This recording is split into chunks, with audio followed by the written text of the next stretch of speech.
Hello everyone, welcome to the new series on list in Jetpack Compose. In this series, you will learn following concepts. Show data in list. Use of checkbox in list item. Delete an item.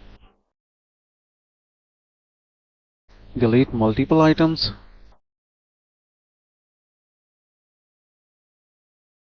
Items grouping.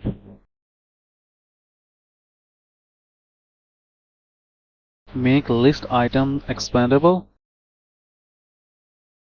Make items group expandable. And much more to make yourself proficient with use of list in Jetpack Compose.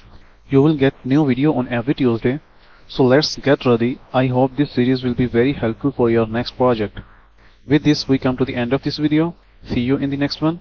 Thank you for watching. Bye.